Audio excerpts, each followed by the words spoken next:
Welcome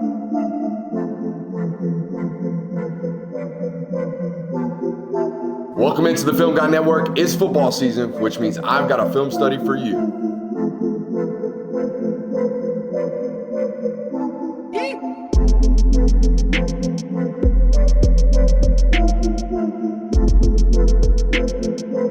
What's up? You really like that?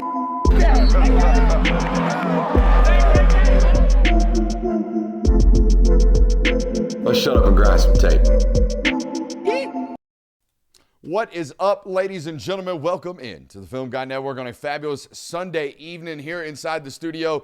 Got a massive one out there in Phoenix, Arizona, the Fiesta Bowl. Jonathan and I, yours truly, will be in attendance. We're flying out in a couple of days. We figured we'd knock out a film study for this matchup, going into it. Already looked at that Ole Miss offensive performance against Georgia. Jonathan playing fast, playing physical, playing explosively, playing downfield, playing quick. This machine from Miami offensively, not that way. They are very methodical. In fact, they have beaten two football teams at the line of scrimmage through these first two matchups. Super excited to do this one with you guys today. We're going to take a look at this Miami performance against Ohio State. I thought it was exactly what I just said. Domination at the line of scrimmage on both sides of the football. That being said, Carson Beck is no slouch. We've watched him for a long time on this network specifically. This dude's an NFL processor. He will make the right decisions. He will get the ball out accurately and on time if given the time allotted. Miami's offensive line doing a good job of that. You'll see today, made just enough big-time throws. All right, but this is a playoff team that's won 2 playoff games and hasn't combined for 300 yards passing. That tells you they're whipping butt at the line of scrimmage on defense and defensive period, all right? And they're running the rock with Mark Fletcher in this offensive line and doing so really, really well. Excited to do this with you guys today. Got a couple of rules around here. If you are new, if you learn anything about the game of football today, you must subscribe. If you learn anything about your favorite football team today, you must subscribe. If you have any fun at all today, you must subscribe. Let's shut up and let's grind the tape. What are you most excited about going out to Phoenix, Jonathan? But before you answer, I'll tell you what mine is. We got a BMW for $13 a day while we're out there. How about that? That's about as good as it gets, amen. Even though it's been warm here, I guess warmer weather, I should say. I looked at the weather. It's like 76 degrees. It's been that down here. A little bit different, though. Dry heat. Yep. Dry heat. We love a little dry heat down here. Us down here in the swamp type of weather. And you Miami fans know what I'm talking about. Good Lord. All right, here we go. Let's take a look at it. Play number 1. Now, forgot to talk about this in the opening. Jonathan, most important talking point going into this football game for most people, Ryan Day calling the plays. So if Ryan Day is calling the plays for Ohio State, you would expect something a little bit different. All right, now I didn't have the chance to watch every single run rep of Ohio State this year, but I highly doubt they jumped into 12 personnel and ran super counter very often. Do you think they did that very often? Probably. I highly doubt they did, especially considering their wide receiver core, okay? So I bring that up to tell you that this is probably, maybe, potentially the first time Miami's defense has fit this run all year, or at least up until the lead up to this football game. You think they were taking a lot of reps to super counter out of 12 personnel? No. I'm going to tell you, no, they were not. They were not prepping it a lot. So I'm telling you that to show you how well they fit it the first time they saw it. Check this out right here, okay? I think the only thing we didn't do correctly is number 3, Messidor right here, playing, nope, never mind. Everybody fit it right. Never mind, okay? Boom, good job right here by the nickel. Turning it back in. Watch number 1 attack this offensive lineman dead down his mid-frame. They ain't going to pick a side out here at linebacker at Miami. You're going to see this over and over and over again. See a lot of dip, duck, dive, and dodge from linebackers nowadays, not from Miami. They're going to try to run through your face and make the back declare off of that, but also allow other players to vice the football and run free to it, which is exactly what happens. Good job right there by number 8, throwing a shoulder in as well. These two safeties, number 7 and number 8, they trigger and they hunt, okay? They hunt hard and physically downhill. They're big-time strikers.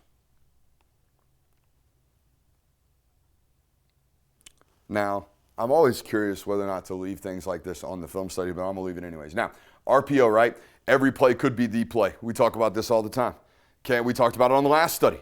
We can't be walking around life assuming our teammates are going to make plays or assuming that this play is not coming to me. Watch this interaction up here at the top of the screen. Now, Carnell Tate's a great football player, but Jonathan, you tell me if he runs out of this break like he's expecting the football. You tell me. right? We kind of turn around and then throw our hands at it, don't we? Now, does the corner, now he's got the advantage of being, looking at the quarterback, but look how well the corner drives down on the route, okay?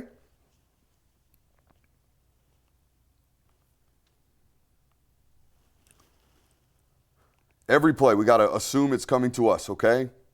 Now, this was nuts. It's 3rd and long. I always want to see what the rush package looks like. Let's talk through theirs. Boys and girls, this is terrifying, okay? Over here, we got Mesidor, all right? Now, he was all over the field against A&M rushing the tackles, right? The big-time tackles, like the Coon kid that's going to go first round or top 60, whatever it is. Now he's over here. He's going to get a rush on a guard. You know who this is? That's Ruben Bane. He's fitting to get a rush on a tackle and a speed rush. This is the only 285-pounder I've ever seen put force in the cleats like this kid. His first step is insane for how heavy he is. This number 18, Jonathan, he's 6'4", 265 pounds. That indicates twitch, right? He don't look that heavy, does he? No, he looks great. All right, and this kid over here, he looks like he's carrying 210 pounds. He's 6'5", 240, and he was winning with speed rush every time we watched him against A&M. They got a lot of dudes on the field right now getting after you. And, oh, by the way, their 2 best ones, they're going to twist on you. They're going to switch responsibilities midway through the snap, and you're going to see how fast they get home doing so. Okay? Now, I tweeted about this, and we'll talk about it more and more as the game gets closer. It ain't like Georgia didn't have free rushers on Chambliss for 4 quarters, okay? The system really gets them away with the pressure that they're going to ultimately face. They have for years. I've tweeted about this. If you're a Miami fan new to Ole Miss football, guys, they have finished 10 wins the last 3 years. They haven't had a top 90 offensive line drafted since 2018. They've never had dudes up front. They always give up pressure. They always give up immediate holes. They get away with it somehow. They put up 533 yards of offense against a defense in the Sugar Bowl that was constantly at the feet of the quarterback, okay? I'm not saying it doesn't matter. I'm just saying it doesn't matter as much as this offense that you're playing against Ohio State, okay? They get the ball out quickly, and their quarterback is an immense threat with his legs. I think the most impressive thing about Ruben Bane, in my opinion, is trying to block him in the run game is a fool's game. I don't want anything to do with it. Now, I want you to watch. At what point in this clip, Jonathan, do you think he realizes? Go ahead and clap your hands on the microphone when you see it. At what point in this play he realizes, oh, crap, they're trying to reach me. I'm going to sprint my ass off to the sideline. Watch number 4 right here, okay? And go ahead and clap those hands for me. Right there. Look at him kick into gear and get outside. All right? He has immense football play recognition skills, okay? The moment he realized, boom, kicks it into a different gear and gets outside, doesn't he? Puts his head down, gets to the outside. I'm either going to turn it back in or I'm going to make the play. That's what you have to deal with for 4 quarters. Everybody's going to talk about the speed rush. Or the pass rush reps. We're going to talk about them today too. But handling this guy on 1st and 2nd down is a biatch, if you know what I mean. They addressed this the first time they hopped in this attack. I call this King 12 personnel, okay? Or what do I call it? Pistol King out of 12, meaning we got the attached or the second tight end right here in pistol side saddle with us to the strength of the formation. If we had the tight end to the weakness of the formation, Jonathan, what would we call it? Queen. We got King to the strength, Queen to the weak side of the offense, okay? They get a good adjustment on this late in the football game. They start bumping the nickel in and eliminating a lot of this space, okay?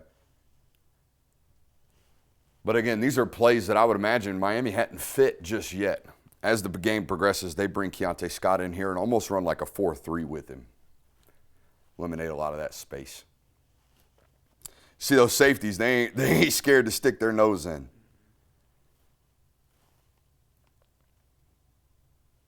Okay, now, if you're Ole Miss, I always ask this question. If they play bump and run against Ohio State, is it safe to assume they're going to go play bump and run against you? For sure. Okay, if I'm comfortable leaving Jeremiah Smith on an island, bring me Deuce Alexander. You know what I mean? But I don't know if I want to see the Stribling kid after what he did the Sugar Bowl, though. That's the thing. I will say this. No offense, Ryan Day. I don't think they're going to make it as easy as one-on-one at Ole Miss. If you play bump and run, they're going to rub you. They're going to switch release you. They're going to do motion stack. They're going to do things that don't make it as easy as you're on an island, you're getting a back shoulder fade, or you're getting a one-on-one ball, go win the rep like we're in 7-on-7 right here, like they do down here at the bottom. But these corners from Miami, man, they played confident. They played elite football, and on both sides, they played meg coverage against two of the best wide receivers in college football for a majority of this game. They did not get a lot of help. We did not see what we normally see against Ohio State, which is teams just petrified playing bracket coverage over Jeremiah Smith. That's not the way they played it. So I don't think they're going to feel as if they're out-leveraged or out-manned against Ole Miss. I'll be very curious to see that matchup as the game arrives. All that being said, this number 4, he'd be pulling away from guys, man. I think this is what makes him Julio to me. I thought he was Julio coming out of high school because any 6'4" football player that runs away from DBs like this guy is a problem. Now, great coordinating here by Ohio State, running something across the face of that middle field safety, because now we're going to get that middle field safety to really bite down on this play, and then Jeremiah really starts to pull away from this corner. That 25 to 40 speed on him is terrible, or terribly scary. The clip that most exudes it to me is when he ran by Jermod McCoy in that first playoff game against Tennessee. I mean, dude, we get that kid into his pedal and turn, and we run by him by 15 yards, and that's a first-round football player. It's a good throw here from Sayin. Now, I do want to coach something up here. And this is just in case some Miami defensive coaches listen and help me out here, coach this up for future reference. Hey, he's clearly gone away, right, Kirby or Jonathan? I'm talking to this corner right here. Yep. That threat's clearly gone away. We don't see anything in our flat area right now, do we? Mm-hmm. What should we be doing? Bailing? We should be going to the high hole right now. We should be sprinting our butt to the deep part of the field as fast and as diligently as we humanly possibly could be. Because anybody going to help us on this post? No, because the safety is going to get replaced by a deep over here in just a second. So that's what we call high hole replacement, okay? Some coaches teach it, some coaches don't, all right? Because you very well could get hit with a scissor or a deep over from the tight end from the other side, and then I'm trying to do somebody else's job and I give up and explosive. So there are gives and takes. But against this defensive line, ain't nobody out and up in you from the backside. You know what I mean? Nobody's ever going to run that shallow overrun down the sideline, even if they run it into the boundary. All right, here's the lesson, okay? If you're Trinidad Chambliss, which is something he did really, really well and a good job of, hey, no turning down profits right now. We need to spit this ball to the flat right now because they're getting home. They're going to get home. They're always getting home. So the idea that we're going to go, ooh, turn down the flat, ooh, do I like the corner? No, I don't. Let's get back to the dick.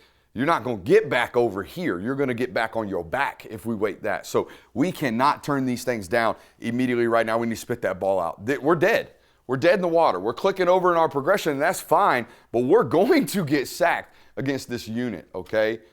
And I favor Ohio State's offensive line slightly over Ole Miss's. Is that fair? Yeah. You know what I mean?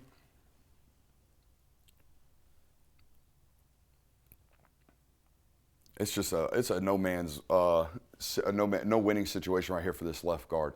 It's Ryan Montgomery's brother, Luke Montgomery, right here. Mm-hmm. You're matched up against Ruben Bane, dude. And here's the deal: people are going to talk about his arm length when he gets to the next level, and that's fine. But dude, when I kick him into guard rushing over a guard, it doesn't matter. We probably got the same arm length. I might have 32-inch arms. You got 33-inch arms. Who cares? You know what I mean? It's not like I'm dealing with a 6'10", 36-inch armed left tackle. I can get in on his chest like I do right now and shuck him, okay? I'm big, strong, powerful. I close space quickly, all right? And with the further development as a rusher from Lightfoot and obviously Messidor, we can get him matched up in over guards a whole lot more frequently than we probably could to start the season. Now, this is, veteran football play, obviously, but this is such elite play recognition. I see a lot of corners jumping these things now, a lot of nickels jumping these things. Very few of them pluck the ball out of the air like he does right here. This is natural ball skills from this kid. How many guys you see drop that ball? Go right off their fingertip. I mean, hundreds and thousands of them lose this pick six opportunity. He does not. Great play right there. We've taken 10 plays, 10 snaps as a defense. We've scored 7 points. That ain't bad, is it? That's not bad at all.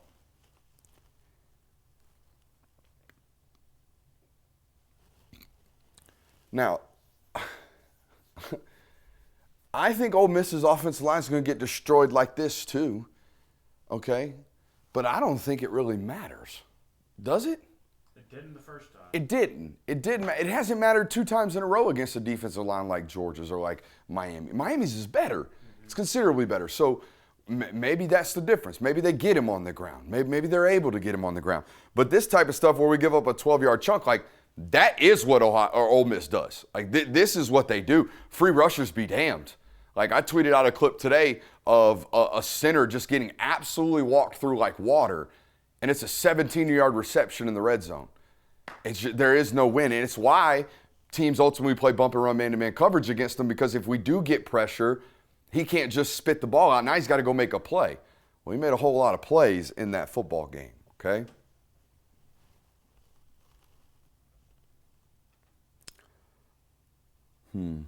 I love this play by this corner. Love this play by this corner. Such a good individual play. Now, this was the run against counter that I thought our defensive end kind of jumped outside. We can't do this. We got a crash face right here, Ruben. We're a really, really good football player. We're tough. We're physical. All right, we don't need to jump outside right now. We're getting counter back this way, right? We got a kicker and we got a puller that's going to insert on number 0. We have to run through this dude's face mask right now. What we can't do is jump outside, which is exactly what he does. That's a loss. All right, now, I know why. We're a free player. We're a free soul. We get freedom to do whatever we want. And as a defensive coach, if I were one, I would trade every one of these for every minus 15 that he creates, and we'll just live with that. But here's what I love. Watch 0 right here. Watch what he does, Jonathan. He's going to work his butt off to do what? Get back outside. All right, and then here comes the corner doing a tremendous job of throwing his body in front of everything. Going to throw it in front of the offensive lineman and get my head across the ball carrier and make a +9 tackle right here that might have been a massive explosive had I not done my job willingly. Again, I don't know if they didn't fear the quarterback. I think that could be another situation here, Jonathan. Maybe it's just as much, it's rush and coverage matching one another, right? So maybe it's not so much they felt like they could cover the wide receivers as much as they thought they could cover them long enough to force a tight window throw that the quarterback can't make because he's young and inexperienced. Do you see what I'm saying? So maybe they think they might think, hey, when we go play Ole Miss, the quarterback can't beat us with ball, even if the coverage is great. Look what he did to the Georgia in the Sugar Bowl. The coverage was not terrible apart from the last 3rd down. That was the only time the guy just got slapped beat. Would you agree? Every other time it was like, hey, tip your cap. Great football. Great job by the quarterback. Not so much here from Ohio State and Julian Sand. He didn't complete a lot of these down the field against man-to-man coverage and wasn't able to make them pay for doing so, right? We got an RPO called right now. We got a one-on-one with Jeremiah Smith out here against the corner. We like those odds. Normally, we don't get a competitive football. We get pushed out of bounds right there. It's a chunked down. Now it's 2nd and 10.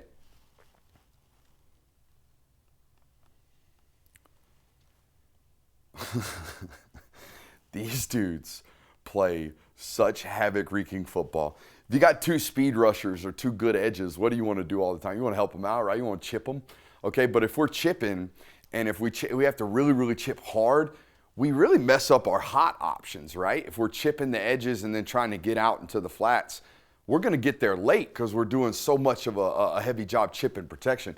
Watch number 3 right here and number 4. I think they get chips on both of them. The back tries to chip number 4 on the way out. The tight end tries to chip number 3 on the way out. They have to throw so much concerted effort that when Julian Sand's getting pressure from the inside right now, he has no ability to get to his hots because the hots haven't gotten out yet. Watch this right here, okay?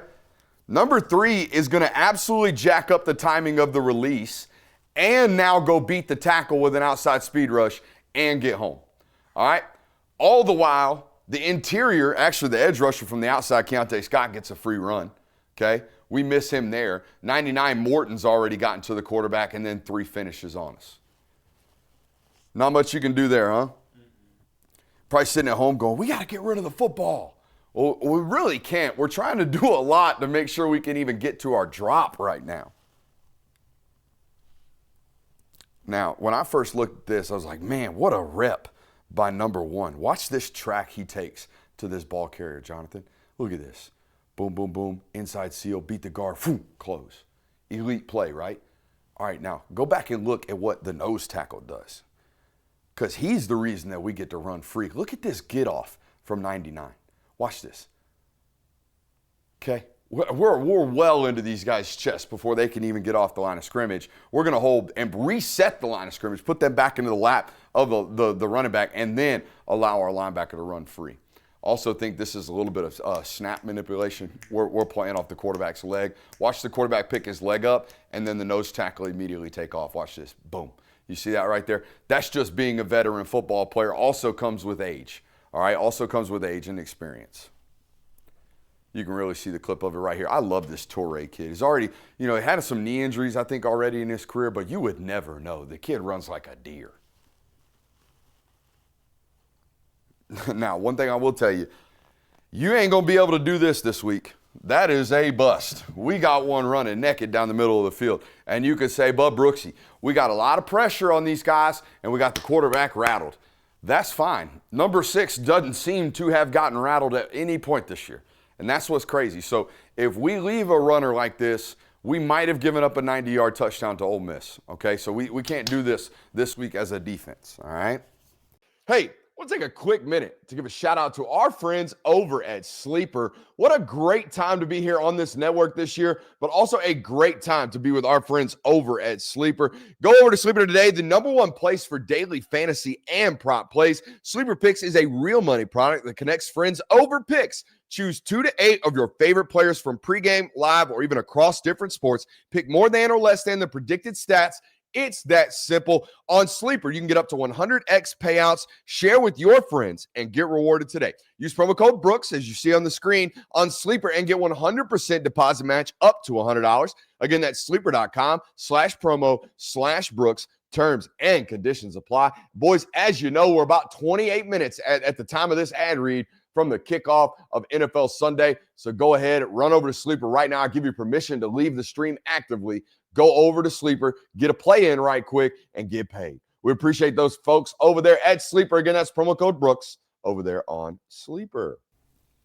Anyways, look at the trigger from this corner at the top of the screen when he recognizes the route concepts, okay? He is going to work all the way back down really, really quickly right here to break up this football. Boom. As soon as he sees the quarterback's footwork, right? We get to that back foot. We plant hard on it. We try to get the ball out. We're going to drive down now. Yeah, that's when you can tell he did not want to catch it. Boom.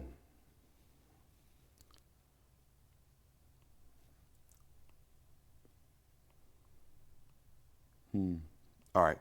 These last 2 plays, man, I think are going to be a lot of questions about Ruben Bane and his arm length and yada, yada, yada when they go to the NFL draft. I am mystified. I think he's listed at, 285? His lowers look like they're 285 in and of them own selves. Like, he is so thick. Guys that are this big they don't get off the rock like this kid does.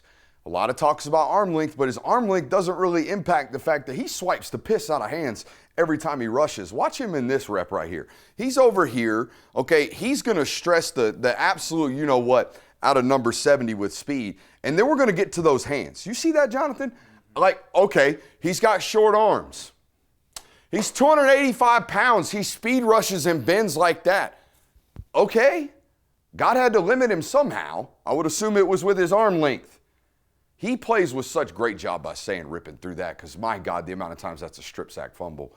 Great job by 10, continuing to play and throwing the thing out of bounds. But look at the next snap. All right, the next snap, he wins again. I highly doubt I've ever seen anybody get off the rock as well as this kid does at this size. By the way, this isn't a 2-minute drill. They've been left on the field for 7 plays in no huddle, and he's still getting off the rock like this. Making you throw it away constantly, making you play under a ticking time clock at all times. I mean, dude, that looks like those first 3 steps look like a speed rush from a 220-pound twitchy edge rusher. Let's flip over to the other side of the football, watch this Miami offense, because I love this offensive line. I love watching Mark Fletcher, and I love watching the early processing and decision-making from Carson Beck. Now, apologies to Miami fans. Anytime I'm ever watching film with Caleb Downs on the field, it's going to turn into a Caleb Downs love fest. I apologize for that. You're going to get some love here too, but that number 2 is pretty daggum good. I thought Ohio State did a great job, Jonathan, putting the hat on the ball. We don't see a lot of that, of getting your head across nowadays because of targeting, because a lot of this rugby tackling stuff where we want to attack the near hip and then kind of wrap and roll. See a lot of this nowadays. Not these guys. These guys were putting their hat on the rock constantly, and this is an example of it. I think it's number 2 again, or most of the time. Yep, bam. You're talking about putting the hat on the ball. We got to be careful with ball security. I mean, how many forced fumbles did we have in this game? 3? I think so. I think 3 forced fumbles. 2 of them luckily bounced back to us. Is that how that happened? As an offense. So we got to be very, very careful. All right, now, nobody's going to have to play this Ohio State defense as it currently constructed ever again. But these dudes, whew, they hunted the rock. All right?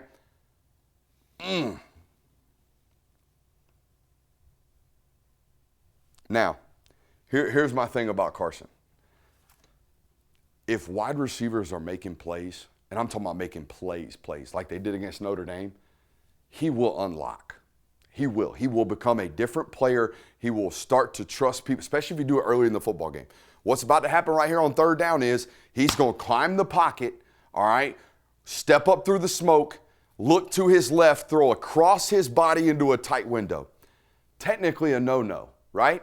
But it's a decent enough football, and if we make this play, this kid might go for 320 today. You see what I'm saying? So we've got to make all of these plays, especially when we go play an offense like Ole Miss that has the opportunity to score 35-plus points today if we're not careful. All right, so we got to make all these plays for this quarterback moving forward, because I do think we become a different level of confident when our playmakers are making plays. We're willing to trust C.J. Daniels in a double move into a tight zone window when we make these plays early in the football game, all right? We got to do all of them. Watch him. He's going to roll to his right off pressure, step up through the smoke, look all the way back across the grain of the defense, throw one across his body into a relatively winnable window. Got to have these, all right? We will get a different level of quarterback play from our guy that's making a lot of money, all right? He is that talented, but he's got to know. You know what I mean? I've always felt he's got to know it's going to happen before we start taking risk, because he is naturally inherently risk averse, despite the fact that whatever his interception totals say, all right?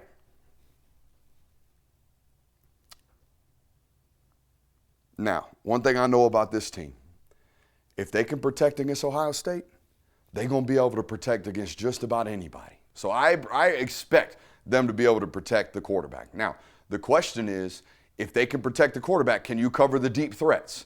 Ohio State doing a good job covering the deep threats. But if we protect and you cover the deep threats, where's the ball going to go to? The check down area. So now that means the last equation when we play Miami, we got to rally and tackle the football. And we got to tackle a 235-pound back that just got the ball with a lot of space to work, and that's what's happening right here. That is a troublesome area for any defense. It's troublesome from Ohio State. Caleb Downs is going to get him on the ground pretty quickly. I wonder what this matchup looks like against Ole Miss defensive backs, don't you? Very curious. Honestly, I told Kirby this. I thought it was the biggest analysis point that we left off, and shame on us for leaving it off. If we knew Ohio State was a zone-based defense going into this matchup, we knew they were going to take away the deep threats. We knew they were going to force dead area checkdowns. We should have been talking about, Jonathan, how Carson was going to check down his way to efficient counts in this football game, because that's what they did the whole entire first half. The whole entire first half, Miami was able to move the football because the quarterback played on time, checked the ball down. Second half, they started playing a bunch of bump and run man-to-man, pressure in the box. Offense got a little more difficult. They had to lean on the run game. We should have known they were going to be able to check the football down because this guy's good at it. He plays on time. He's never going to play behind schedule. We should know that coming up in the next matchup. I haven't seen Ole Miss play a lick of man-to-man bump and run all year. So we're going to have some of this available to us as an offensive staff. Okay? Oh, I left this on because Caden McDonald is really freaking good. As is that number 8. That Arvell Reese cat, pretty daggum good too. Watch now. McDonald's on a stunt right here. He slants across the face of number 78. But man, to be able to do it this twitchily at 330 pounds, pretty daggone impressive. As is number 8 right there, setting a firm edge against that tight end and the puller for number 73. That's how we dent it, right? We were asking Bane to do. That's what I want. That's how we close space on counter, close it off, don't allow ourselves to get kicked out, and let our teammates make the tackle. That's a good job. 3rd and 8. I thought this was the difference in this football game. One of these quarterbacks I felt like could make these throws. The other one, nope, no chance to do so. That's why this team won. Okay, now coming up in this next matchup, I think we got 2 daggum good, polished quarterbacks ready to rip. That's a big-time throw on 3rd and 8 into a really, really tight window against quarters where the safety's really triggering hard down onto that dig. This is a good job by number 11. Also stepping up because we're getting beat by a speed rush outside. All right, so really, really good job of handling that and handling that pressure, getting it out on time, all right, into a really, really tight window. That's as good as it gets right there from the Q. And from C.J. Daniels. Need those big plays down the stretch for this football team if they're going to win a national title. I think the other difference, Jonathan, he's been extremely competitive with his legs down the stretch, has Carson Beck been. Like the idea that not every 2nd and 10 sack opportunity is going to put us into a 3rd and 14 is life-changing for an offensive coordinator. The idea that we're pulling the ball down when we feel we've held it too long and we're picking up 3 or 4 yards to get us into a 3rd and 6 instead of into a 3rd and 14, that is a drastic difference in offensive efficiency. God forbid he starts picking up first downs on 3rd down like he did in this game. We really have no more answers left as a defense because the last thing you're ever going to do is spy him, right, Jonathan? So he is the last kind of variable that there is as a defense, right? Those 3 or 4 yards right there are pivotal for this offense. And I know it seems trivial and it seems, goofy to be even talking about this dude's legs, but this has been a difference about their offense as of late. Nothing's available. Let's stay efficient. Let's pick up 4 or 5 yards. I think this next snap's the very similar thing. 2 plays later on a 1st and 10, we go pick up a big chunk play right here as a quarterback.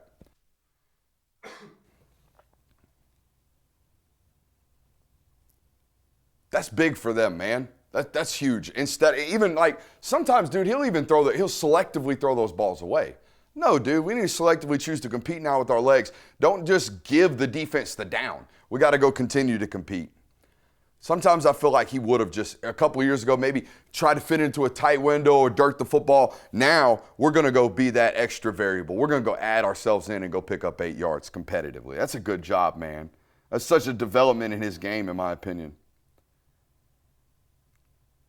Now, these 2 plays in a row, this is my biggest question in this football game. How well does Ole Miss tackle this guy? All right, because he is a load. This Mark Fletcher kid gets hit at 2 yards right there and picks up 6. This kid is massive. It's the first thing Jonathan and Christian said when they walked down on the field in College Station is, oh my God, look how big number 4 is. Because you don't see it on television because everybody around him 6'7". The smallest guy in the huddle is Malachi Tony, and he's nowhere near him during the huddle. Or during the play. So you never really see just how big this kid is. He's a full 6'2.5". He's a full 230, 235 pounds, and he runs violent, okay? Violent. Hard to tackle kid. All right? They get him down there, and then this very next play, they hand it right to him. It's the other thing I love about this Miami offense. They'll feed the hot hand, okay? They know they start to feel the game flow. They're not going in with just regular scripted plays. They're going to feel the game flow. I really wonder, man. Like, dude, that's an NFL linebacker that he's shucking off right there. Sonny Styles ain't no slappy. Sonny Styles going to play football for a long time. He's 6'5", 240 pounds, and Mark Fletcher kind of tosses him aside right here like it's nothing at the +2 mark, okay? I mean, that is a tackle 90% of the time when we watched Ohio State film this year, and instead it's a 15-yard run.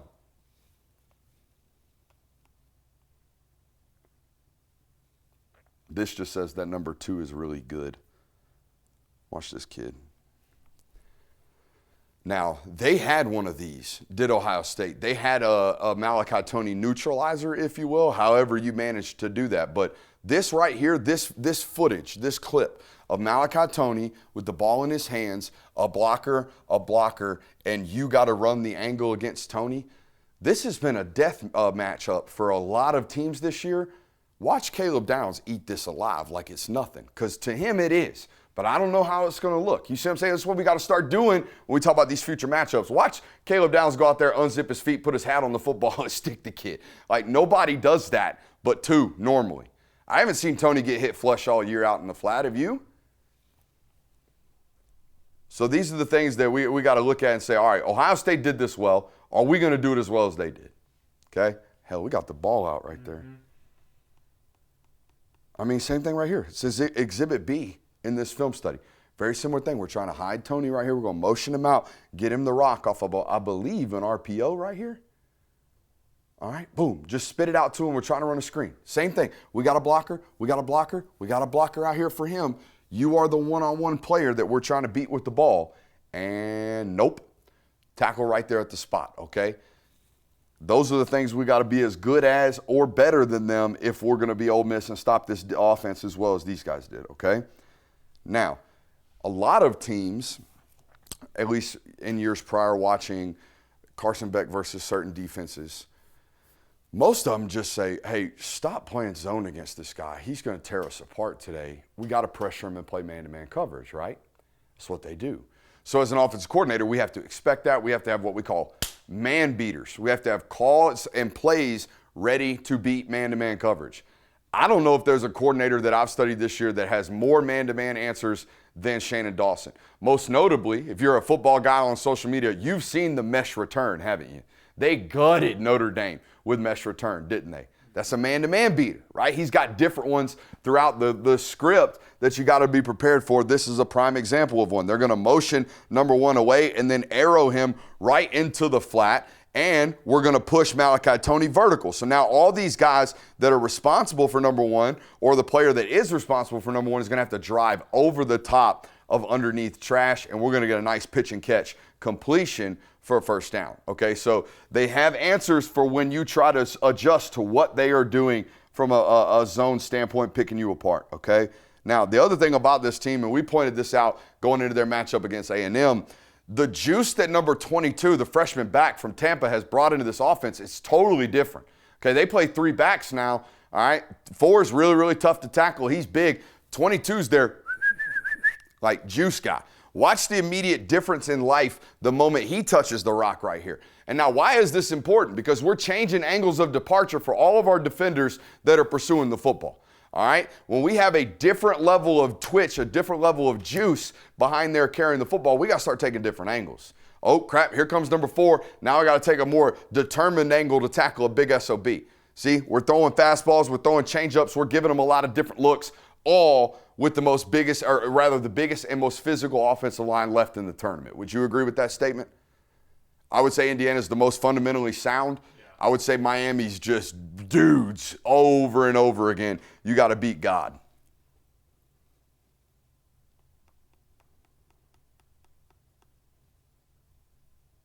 Now, this was interesting. When I see splits like this, like he's really wide and he's up in front, and we got tight ends over to the field in a bunch situation, 9 times out of 10 when I see this, I immediately think we're getting wide zoned. You know what I mean? Like the play that they ran to close out A&M. But instead, we're going to sell that look with quarterback run, and we're going to boot the back right here. We're going to flare him immediately. This was a tremendous play call down here that I would imagine they saved this one for this point in this football game. Not exactly this opponent, but we're going to wait and hold that one until we absolutely know it's going to win, and it's in a pivotal football game. We don't burn this against, SMU. No offense, SMU, all right? But we don't do the winners early in the year. We do the winners when we know we're going to be playing must-win football games. Now, timestamp? 45. All right, we're good. I think this dude's made enough of these types of throws for this team to win. Now, will he be able to throw for 350 yards if someone stops their run game? I don't know, but I don't know who's going to lean on them and stop their run game at this point. But look at this throw, dude. There's no space right here. We're going to throw this ball early. It's out right now, and we're throwing to this comeback right here. There's still confidence in himself that he can make NFL throws, right? You're going to see a lot of people that say this guy's trash, look at his box score, yada, yada, yada. Dude, he's made plenty of these big-time throws, not only on this stretch, but definitely in his career. He's got plenty of them. I mean, that's as good as it gets right there, guys. Big-time chunk in the area, in the plus territory to get us in an opportunity to score some points right there. Okay? Now, I think it's a 4th and 3. Jonathan, all critical downs, passing downs, all critical downs. If we do nothing else, what must we do against Miami's offense on critical short yardage passing downs? We should find number 10, and we should plaster his ass. No matter what, we better cover 10. Like, we can do anything. We can leave everybody naked. We better take care of 10 because that's the guy they've been going to all year. We don't do so right here. We fail to do so as a defense. Now, we're as close as we can possibly get because they've got good man answers, like I just told you. They're going to push the 2 wide receivers in the stack vertical and then run Malachi Tony on kind of this option out route. He's going to spray to the flat, but the DB covering him doesn't know that. The DB covering him thinks he's got a 2-way go, which he ultimately might, but he's working his way to the flat. You see how right now as a DB, we think we might be getting that option route they've been running at us all year. He's working his butt to the flat right now. Carson does a great job throwing this ball early and on time. Boom, first down for Miami, okay? We got to find number 10 on critical downs. We got to plaster him as best we can, okay? Now, I did see a couple of these on the film. These are for the Miami quality control guys watching us today. Just know, I do think they found some tendencies in you. You see what number 2 just did? Put us back in camera shot 2. See what number 2 just did, Jonathan?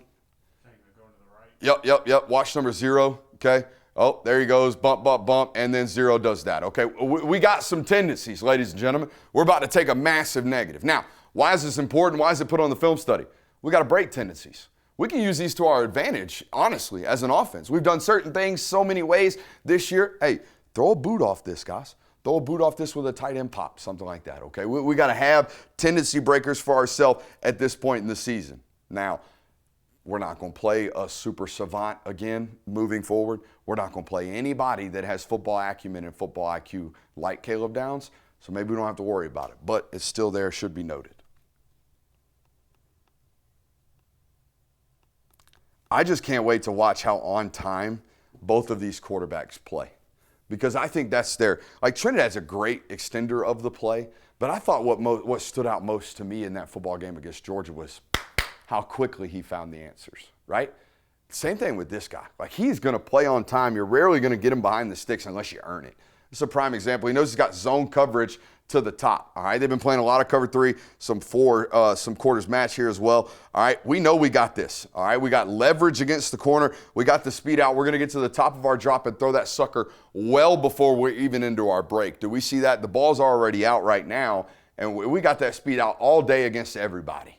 You know what I mean? That's the type of stuff I'm very curious to see. Who can win? Who can make these quarterbacks as uncomfortable as humanly possible? I want to play one more clip for you because I thought it was therapeutic. Jonathan, this is a critical, I think 3rd and short right here. It's 3rd and 3. I mean, that box is heavy, is it not? That box looks uber committed to. This kid, and I don't mean to call him a kid. This young man got lambasted last year in our area where we cover for 0 checking screens way too much. So sick and tired of screen passes. So, guys, he clinched a college football semifinal game or a quarterfinal game with a 0 check screen, okay? So it works. He's smart. He knows what he's doing. I thought it was almost like I tweeted this game, man. This game. How storybook-like was this right here? Knowing that, oh, hey, we are not running the football. We are checking out of this, getting into a screen, and we're going to go pick up the biggest and most pivotal first down in the football game. 2 plays later, Ohio State lets us score and lets us walk right in. I think this is the play right here. They let us score. Yeah, watch 26, and you tell me if he was directed to make this tackle or not, Jonathan. Yeah, we're letting them score there. Thoughts? Interesting to see how that matchup is going to go. I don't know which way I'm going to lean. Are we leaning like shootout? I don't know where I'm going. I'm thinking that's the thing. I'm thinking like 28-24 last possession football game. Okay. That's what I'm thinking. And in that I'm thinking something like 21-17 in that Oregon-Indiana game. I think we'll see some relatively decent defensive performances in these semis. Hey, we'll be at both here at the Film Guy Network. Excited for the opportunity to do so. Hope you hit that thumbs up button on your way out. Love you. Bye.